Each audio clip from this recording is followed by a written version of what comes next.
Hi అండి, సంజయ్స్ కిచెన్కి స్వాగతం.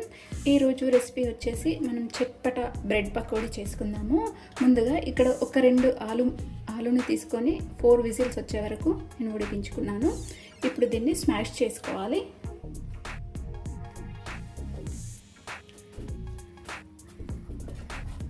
ఇలా చేతితో ఇలా చేసుకొని తర్వాత స్మాషర్ ఉంటుంది కదా, దాంతో స్మాష్ చేసుకోవాలి.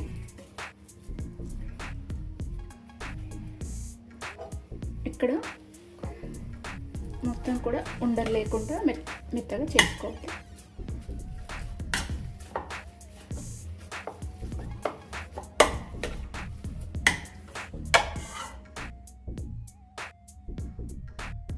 చూడండి, ఇలా మెత్తగా స్మాష్ చేసుకున్నాం కదా.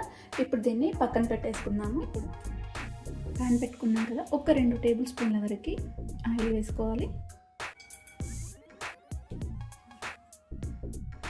ఇది కొంచెం వేడైనాక ఇప్పుడు ఇందులో ఆయిల్ వేడైంది కదా, 1/2 స్పూన్ వరకు ధనియాలు వేసుకోవాలి.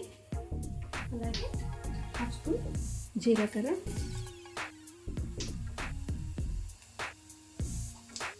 కొంచెం ఇవి వేగాలి.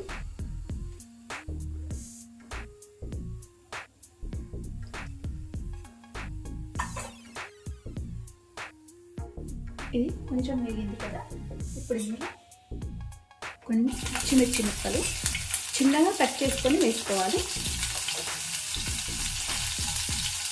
అలాగే 1 స్పూన్ వరకు తురుముకున్న అల్లం వేస్తున్నాను.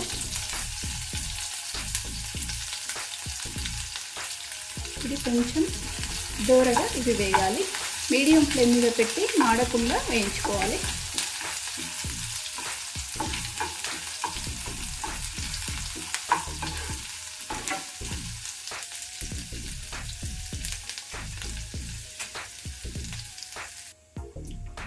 ఇప్పుడు ఇందులో కొంచెం ఒక 1/2 స్పూన్ వరకు పసుపు వేసుకుందాము. అలాగే 1/2 స్పూన్ కారం, ఇది ఒక 1/2 స్పూన్ ధనియాల పొడి, కొంచెం ఉప్పు వేసుకోవాలి. ఇందులో ఒక 1/2 స్పూన్ వరకు కసూరి మేతి వేసుకోవాలి. అలాగే ఒక 1/2 స్పూన్ గరం మసాలా వేసి ఇవంతా కూడా ఒకసారి కలిపేసుకోవాలి. ఇలా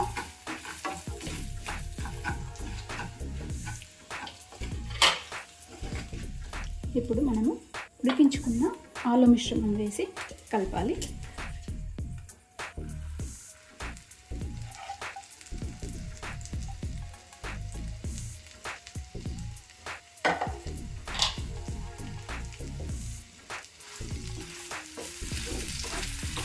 మంట మాత్రం మీడియం ఫ్లేమ్ మీద ఉంచుకొని కలుపుకోవాలండి, లేకపోతే మాడిపోతుంది మసాలా అంతా కూడా. ఇలా వేసుకున్న దాన్ని మొత్తం మంచిగా నీట్గా కలిపేసుకొని ఒక 2-3 నిమిషాలు దీన్ని వేయించుకోవాలి.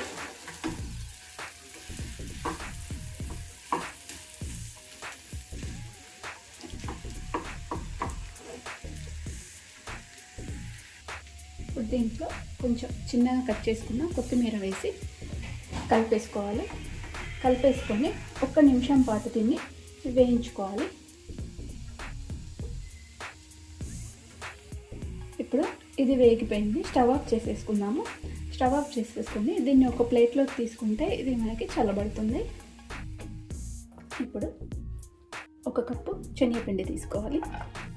ఇది ఒక బౌల్లో వేసుకొని ఇప్పుడు ఇందులో కొంచెం పసుపు, ఒక 1/2 స్పూన్ వరకు పసుపు, అలాగే ఒక 1/2 స్పూన్ వరకు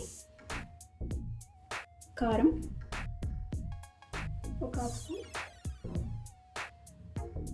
ధనియాల పొడి,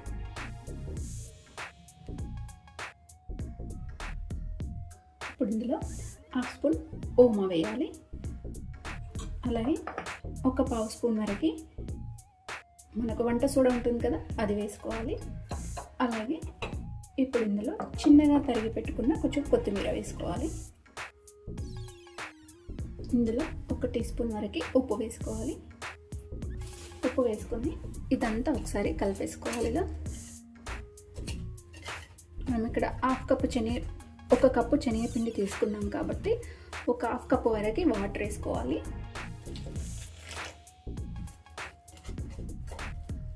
తర్వాత పడితే మళ్ళీ వేసుకోవచ్చు.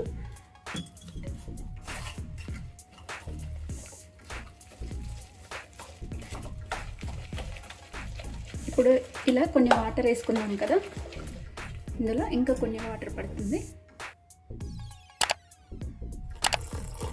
మనం బజ్జీల పిండి ఎలా ఉంటుందో అలానే కలిపేసుకోవాలి.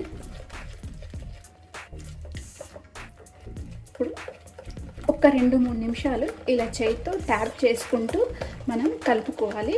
దీనివల్ల మనకు ఫ్లఫీగా వస్తాయి బజ్జీలు. ఇలా స్పీడ్గా కలుపుకోవాలి.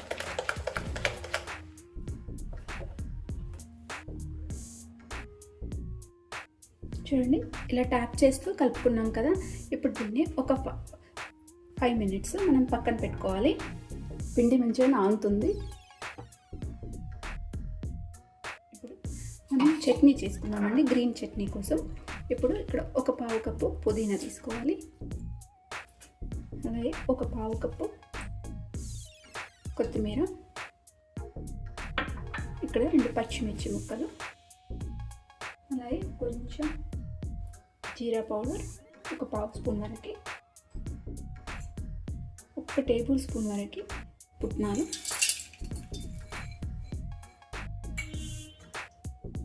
ఇందులో కొన్ని వాటర్ వేసి కొంచెం ఉప్పు వేసి గ్రైండ్ చేయాలి. ఒక హాఫ్ స్పూన్ వరకు ఉప్పు వేస్తున్నాను. దీన్ని మెత్తగా గ్రైండ్ చేసుకోవాలి. ఇప్పుడు ఇలా గ్రైండ్ చేసుకున్న దాన్ని ఇందులో ఒక గిన్నెలో తీసుకోవాలి. నాకు కొంచెం ప్రాబ్లం ఉన్నందువల్ల ఫైన్గా పేస్ట్ కాలేదు, మీరు ఫైన్ పేస్ట్గా చేసుకోండి. ఇప్పుడు అలాగే ఒక 2 టేబుల్ స్పూన్ల టమాటో సాస్ కూడా తీసుకోవాలి. ఇక్కడ బ్రెడ్ స్లైసెస్ తీసుకున్నాం కదా, తీసుకొని ఈ సైడ్ అంతా కూడా మనం కట్ చేసుకోవాలి.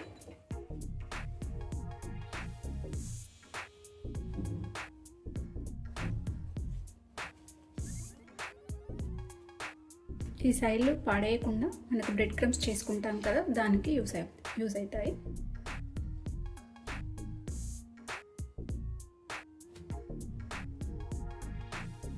మనం ఎన్ని బ్రెడ్ తీసుకుంటామో అన్నీ కూడా ఇదే విధంగా కట్ చేసుకోవాలి. ఇప్పుడు ఒక బ్రెడ్ స్లైస్ తీసుకొని దీనికి ఈ గ్రీన్ చట్నీ అప్లై చేసుకోవాలి.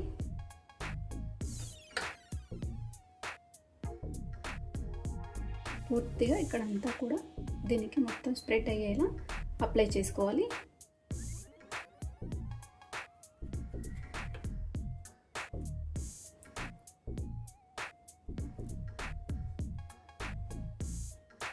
ఇప్పుడు మనం స్టఫింగ్ చేసి ఆలు తీసుకున్నాం కదా, మనం ఫ్రై చేసుకున్న ఆలుని కూడా తీసుకోవాలి.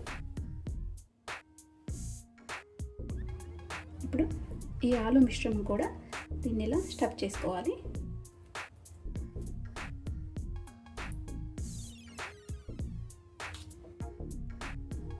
మొత్తం ఈక్వల్గా స్ప్రెడ్ చేసుకోవాలి.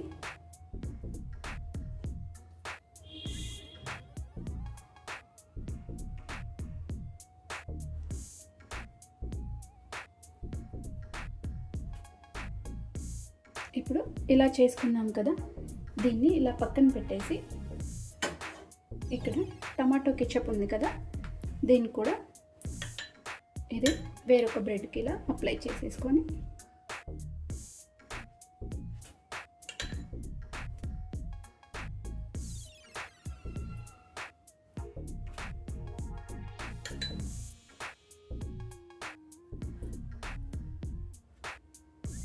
ఇది ఈ బ్రెడ్ మీద పెట్టేసుకోవాలి. ఇలా పెట్టేసుకోవాలి. అన్నీ కూడా ఇదే విధంగా చేసి పెట్టుకోవాలి.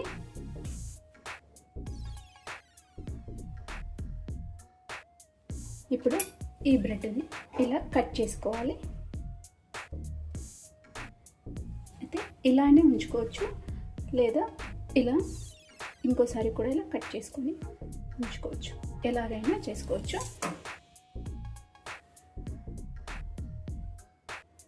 చూడండి, ఇప్పుడు ఈ విధంగా కూడా మనము ఇలానే తినేయచ్చు, చాలా బాగుంటుంది. ఇప్పుడు మనం ఎన్ని బ్రెడ్ తీసుకున్నామో అన్నీ కూడా ఇదే విధంగా కట్ చేసి పెట్టుకోవాలి. ఇలా అన్నీ కూడా ఒక ప్లేట్లో పెట్టేసుకోవాలి.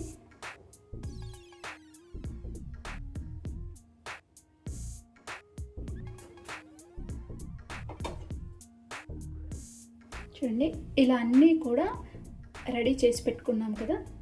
ఇప్పుడు వీటిని శనగపిండిలో ముంచుకొని ఫ్రై చేసుకోవాలి.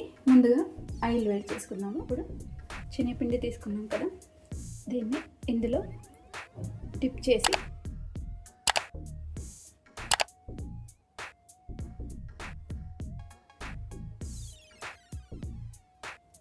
ఇలా డిప్ చేసుకున్నాం కదా.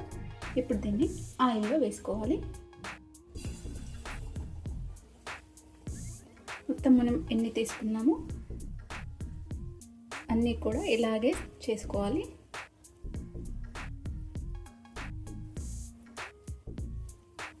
శనగపిండి మరీ తిక్కుగా ఉండకూడదు, మరీ పలచగా ఉండకూడదు.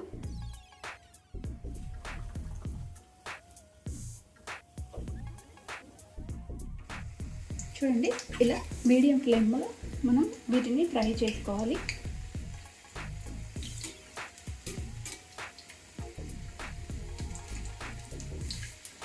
ఇలా మెల్లిగా ఒక సైడ్ వేగాక మెల్లిగా టర్న్ చేసుకోవాలి.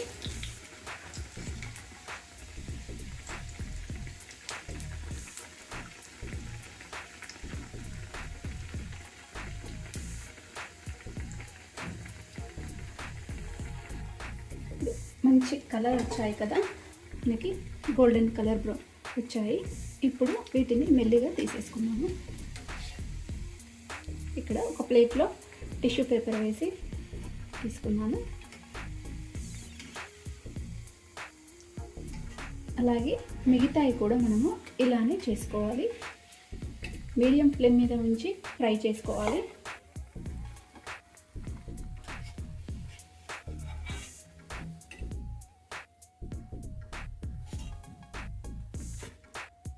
మిగతా పిండి కూడా ఇలాగే చేసేసుకుందాము. చూడండి, మన బ్రెడ్ చట్పటా బ్రెడ్ పకోడా రెడీ అయిపోయిగా ఉంటుంది. అలాగే లోపల సాఫ్ట్గా ఉంటుంది, తీయగా పుల్లగా కారంగా చాలా బాగుంటుంది. ఈ రెసిపీ తప్పకుండా పిల్లలకి ఇస్తే చాలా ఇష్టంగా తింటారండి. ఇంతే అండి, మన రెడీ అయిపోయింది. అలాగే ఈ రెసిపీ నచ్చితే మీరు కూడా ఒకసారి ట్రై చేయండి. అలాగే కామెంట్ సెక్షన్లో మెన్షన్ చేయండి. అలాగే లైక్ చేయండి, షేర్ చేయండి, నా ఛానల్ని సబ్స్క్రైబ్ చేయండి. Thanks for watching.